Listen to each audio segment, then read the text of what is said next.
Hello everybody, thanks for joining me in my studio today for my very first YouTube video. Today I'm going to be showing you how to needle felt. So if you're an absolute beginner, never felted before, this is a great place to start. I'm going to show you how to make a basic ball shape and the different things that you can then do with that. So making hanging decorations or making needle felt garlands. So to do this we have some basic materials. So to needle felt you need a specific needle felting needle, you need a foam pad to work on, and you need some sheep's wool. So let's take a closer look and start the technique. So needle felting is a dry felting technique, and we're using our needle to entangle the fibres of the wool as tightly as we can. So what happens is we use this prodding technique, the wool entangles on itself and it becomes firmer and firmer until it's created a felt.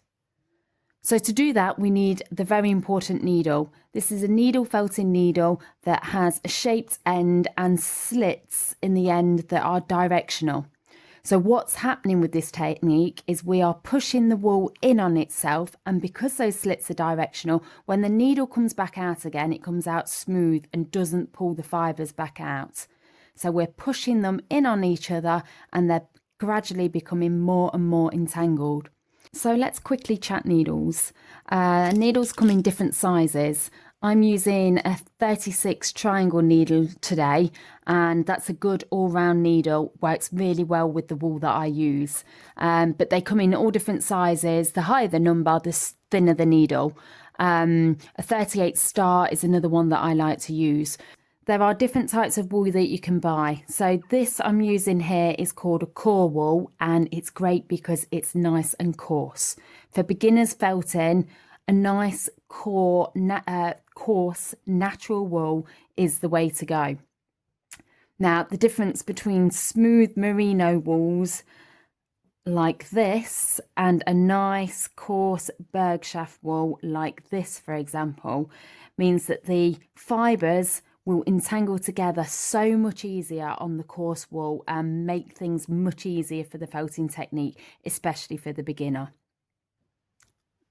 So to start making our basic ball shape, we're going to take a piece of wool about the size of our hand, and we're going to fold it and roll it as tightly as we can to make a basic ball shape.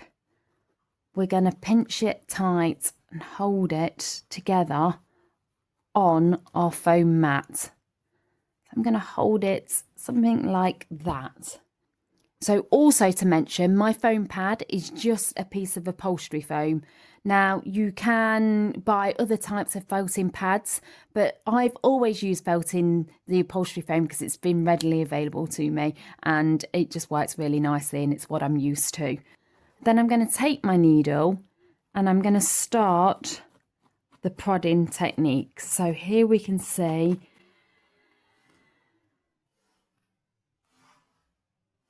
the fibres are pushing in on themselves and they're starting to entangle together, and then once they've done that, they don't want to come apart again. So what I'm doing is I'm not working in one spot here, I'm moving the needle around. I'm still keeping it pinched because I don't want it to spring open, but I am working in different areas. I am being very careful of my fingers, so I'm mindful of where my fingers are as I work around the shape. So I'm just going to carefully turn it almost upside down and carry on the prodding technique. Again, I'm going to turn it on the mat and carry on. So really quickly it starts to felt together, and I think that's one of the magical things about needle felting is how quickly you can make shapes. So I'm almost at the point. If I just show you, you can see it springs out a little bit but not too much, so I'll pop it back on the mat and then carry on working it with the needle.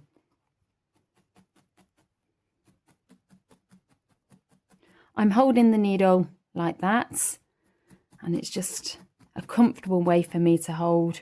I'm coming out of the wool fibre the same direction that I go in, so that I don't try and bend or curve the needle. If you do that, the needle will snap. Okay, so after a while, we should now reach a point where the wool doesn't want to spring open on us. And the technique that we can use now to just smooth off any lumps and bumps is the rolling technique. So put it in the palm of our hands and then just roll. And it starts to smooth off any lumps and bumps. Back on the mat. And we just finish off that shape. So I've started this with a core wool. So I'm now going to pick a coloured wool to wrap around and basically do the same thing again. And that's going to increase its size and make it the right colour for me. So I've got this fawn coloured wool. All suppliers will be listed in the description. I'm going to take my core wool ball, place it on top. So again, it's about the size of my hand, the piece that I'm working with. I like to work with less and then just add layers as required. But I'm wrapping the ball in that fawn colour wool now. And I'm going to wrap it, pinch it tight again, get it comfortable on the foam mat, and start the technique with the needle again. So I'm trying to move it around. I don't want to work in the same spot for too long, otherwise I'll end up with a squashed side or flat side. The needle felting technique is very therapeutic, and you can easily lose hours felting away. And it's also really versatile. If you make a mistake, it's so easy to correct. You can cut pieces off, it won't spring back open. You can add more wool. It is very, very versatile. And it also looks great combined with other materials, which is what I'm interested in. So other mixed medium techniques. So we've definitely reached a point where it's not going to spring open. So just to smooth off any lumps and bumps and help with the felting process, we'll do a little bit more rolling in the hands. And then we can carry on back on the mat. So now we've reached this point, I can use my felting block that I've made. So this is just a piece of upholstery foam inside this fabric. See how I'm keeping the ball moving, try and keep a nice uniform shape. And see how quickly it has come together. So in just a couple of evenings, you can make a felted garland. Smoothing off. And then we have a nice needle felted ball. Now, important to say, some people like to felt very firm. I like to felt very firm because I'm creating things that I sell in galleries. I want to know that they're going to last. So I felt nice and firm. Some people like to keep their felt work nice and spongy and loose, and that's fine. It's definitely personal preference. So I've decided in this video to demonstrate making the hanging decoration. So now I've got 3 balls that are slightly varying sizes, and I'm going to make a tassel and thread them together. So to make a tassel, I've wrapped some string around the cardboard, and I'm going to take another smaller piece and push that through, and then I'm going to tie it to secure it at the top. I'm going to do a double knot to make it nice and secure. Oh, and then I'm going to cut this off at the bottom like that. So I'm just smoothing down the string to make sure it's all sitting nice and neat. So I'm wrapping 2 lots of string around the middle section just to add some detail, and then I'm tying them off at the back, like so. So just to help me neaten it up, I've just put a needle in the top there, so it's just helping me pull all those strings, making sure everything is sitting in the right place.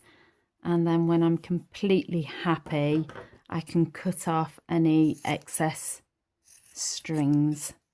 And then what I like to do is take the needle and just soften the ends by opening the threads out. So we've now got 3 balls, our tassel, I've picked 3 beads, and I've got a long length of string here. So what first of all I'm going to do is I'm going to tie the loop for the top, and I'm going to go for about there. I'm going to leave some excess string so that I can hide it in the top ball later. So then I'm going to thread a large needle onto the end, and I'm going to take the largest of my needle felt balls. So I want to make sure that I'm going right in the middle at the bottom, and then I'm going to come out right in the middle, or as close as, and then I'm going to carefully ease it through the needle and onto the string. Now, what you can find is it can be a bit stiff.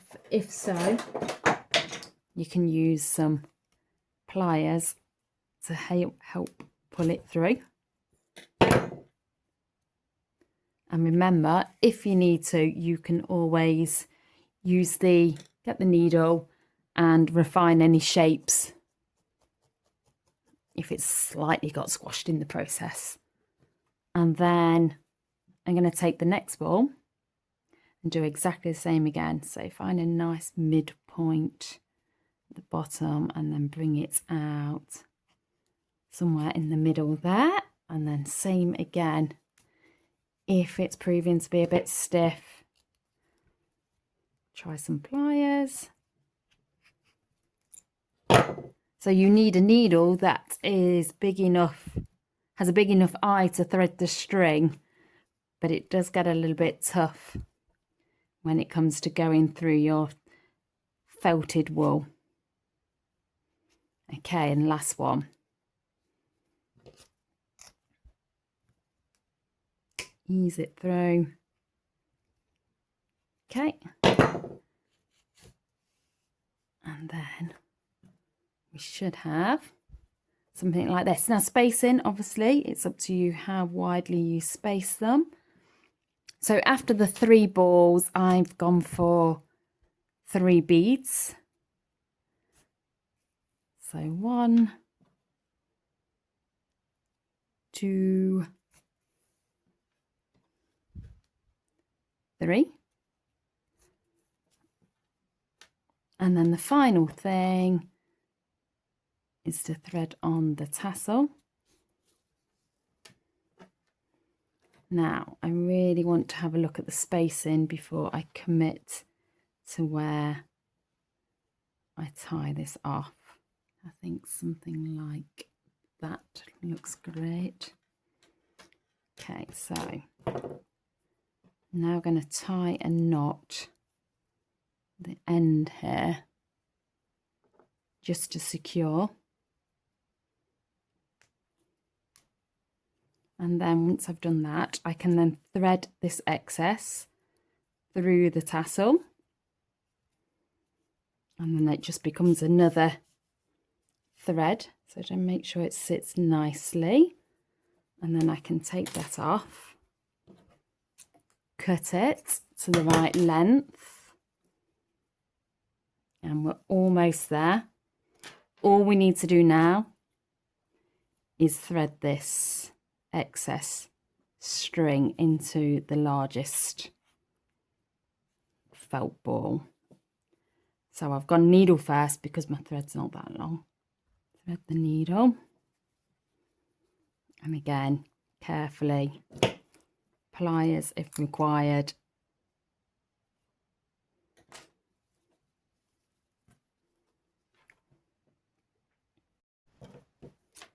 cut off the excess. And let's just have a look at those shapes. See if we need to do any refining with the needle.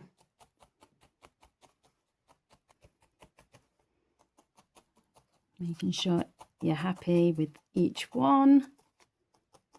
And then when you're finished, it should look something like that.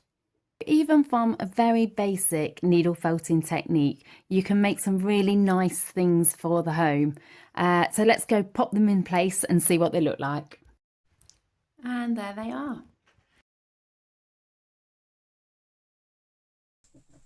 Thank you so much for watching my first YouTube video. If you'd like to comment or make any suggestions, please do comment below.